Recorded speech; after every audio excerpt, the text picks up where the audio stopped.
नमस्कार। जय हिंद। स्वागत है आप सभी का हमारे YouTube channel Atul Mishra study point में। आज हम लेकर के आए हैं UP triple SC PET exam के जीके के कुछ महत्वपूर्ण प्रश्न जो कि परीक्षा की दृष्टि से बहुत ही इम्पोर्टेंट हैं। तो आज हम बात करने वाले हैं जीके के कुछ महत्वपूर्ण प्रश्नों के बारे में। तो हमारा पहला प्रश्न है कि ओलंपिक खेल कितने वर्ष के अंतराल पर आयोजित किए जाते हैं?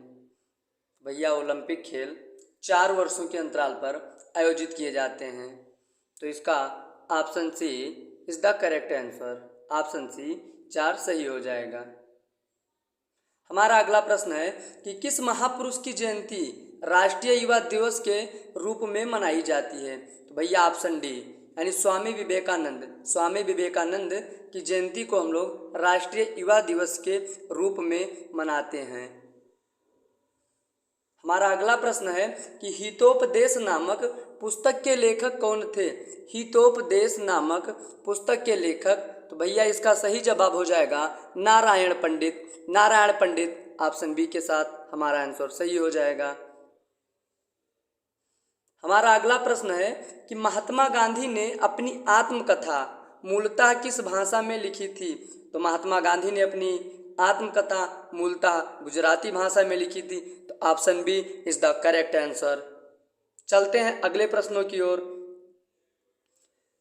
हमारा अगला प्रश्न है कि ज्ञानपीठ पुरस्कार किससे संबंधित है? तो भैया ज्ञानपीठ पुरस्कार ध्यान रहे साहित्य से संबंधित है। अब सर्वप्रथम ज्ञानपीठ पुरस्कार दिया गया था सुमित्रा नंदन पंत को, उनकी रचना चिदम्बरा पर।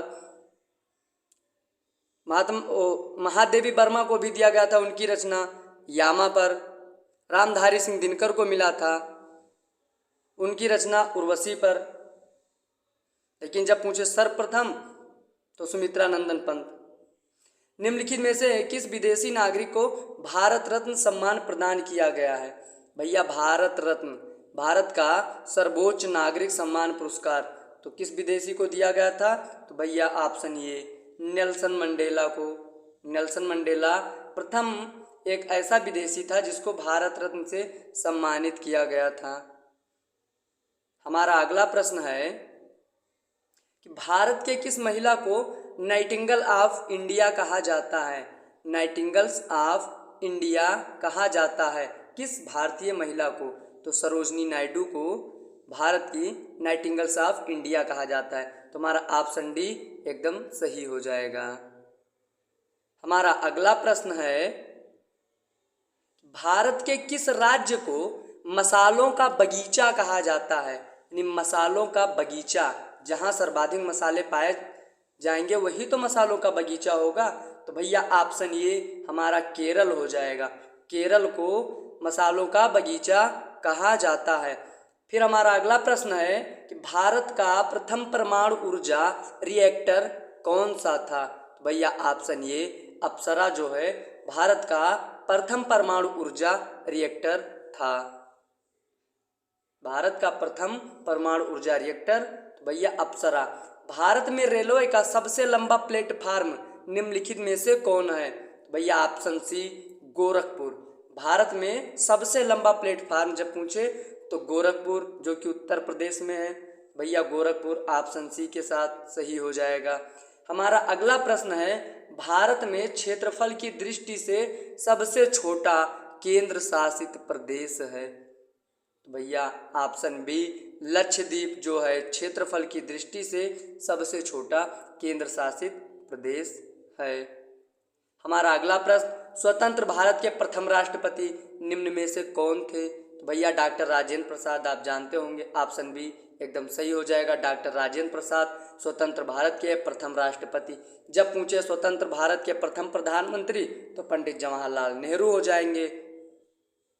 और जब पूछे स्वतंत्र भारत के प्रथम राष्ट्रपति तो डॉक्टर राजेंद्र प्रसाद हो जाएंगे ऑप्शन बी के साथ।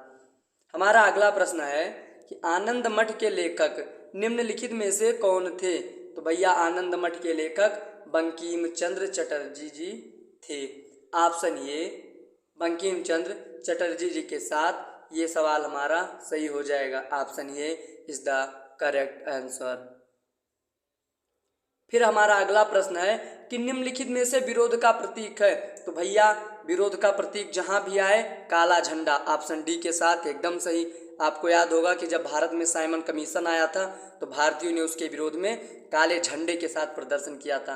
तो लगा सकते हैं ऑप्शन डी एकदम करेक्ट आंसर हो जाएगा कि जहां भी विरोध की बात हो तो विरोध का प्रतीक क्या होता है भैया, काला झंडा। किसने कहा था कि स्वराज्य मेरा जन्मसिद्ध अधिकार है और मैं इसे लेकर रहूंगा? तो भैया बाल गंगाधर तिलक ने कहा था। बाल गंगाधर तिलक ने कहा कि स्वराज्य मेरा जन्मसिद्ध अधिकार है, मैं इसे लेकर रहूंगा। तो ऑप्शन बी हमारा एकदम सही हो जाएगा। अगला प्रश्न है निम्नलिखित में से कौन राष्ट्रपिता के नाम से मशहूर हैं? निम्नलिखित में से कौन राष्ट्रपिता के नाम से मशहूर है? तो भैया महात्मा गांधी। बापूजी का नाम सुना होगा आप लोगों ने। महात्मा गांधी जो हैं वो हमारे राष्ट्रपिता के नाम से मशहूर हैं। तो भैया हमारा ऑप्शन भी दोनों में सही हो जाएगा। फिर हमारा अगला प्रश्न है स्वतंत्रता की मूर्ति स्टैचू ऑफ लिबर्टी किस देश का राष्ट्रीय स्मारक है? तो भैया option C is the correct answer, संयुक्त राष्ट्र अमेरिका। संयुक्त राष्ट्र अमेरिका का जो राष्ट्रीय प्रतीक है वो है स्वतंत्रता की मूर्ति या स्टैचू ऑफ लिबर्टी। फिर हमारा अगला प्रश्न है कि कंगारू किस देश का राष्ट्रीय पशु है? तो भैया ऑस्ट्रेलिया। कि हम जानते हैं कि क्वेश्चन जब भी आता है कि कंगारुओं का देश जाना जाता है तो हम क्या लगाते हैं ऑप्शन ऑस्ट्रेलिया। तो कंगारू किस देश का राष्ट्रीय पशु है? तो ऑस्ट्रेलिया।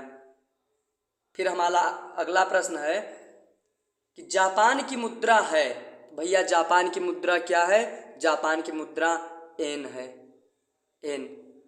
अमेरिका की मुद्रा डॉलर हो जाएगी, हमारे भारत की मुद्रा रुपया हो जाएगा। तो हाँ जापान की मुद्रा एन, ऑप्शन डी के साथ सही जवाब। भारत रत्न से सम्मानित प्रथम महिला निम्नलिखित में से कौन थी? तो भैया जब पूछे भारत रत्न से सम्मानित प्रथम महिला तो श्रीमती इंदिरा गांधी। और पूछ ले कि भैया भारत रत्न की शुरुआत कब हुई?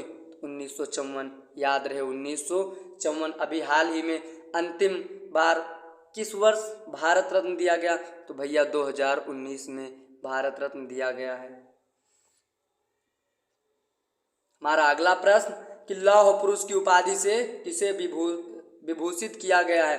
तो भैया सरदार वल्लभ भाई पटेल। जब भी बात आए लौह पुरुष सरदार वल्लभ भाई पटेल। जब भी प्रश्न आए नेताजी तो भैया सुभाष चंद्र बोस। जब भी आए राष्ट्रपिता तो भैया महात्मा गांधी। तो यहाँ हमारा ऑप्शन सी एकदम सही जवाब हो जाएगा। फिर हमारा सवाल है कि चंद्रमा की धरती पर कदम रखने वाला प्रथम व्यक्ति निम्न में से कौन था? तो भैया ऑप्शन बी एकदम सही जवाब हो जाएगा, नील आर्मस्ट्रांग प्रथम व्यक्ति था जिसने चंद्रमा की धरती पर अपना कदम रखा। हमारा अगला प्रश्न है कि विश्व की प्रथम महिला प्रधानमंत्री कौन थी? तो भैया श्रीमती भंडार नायके। ऑप्शन ए के साथ श्रीमती भंडार नायके विश्व की प्रथम महिला प्रधानमंत्री।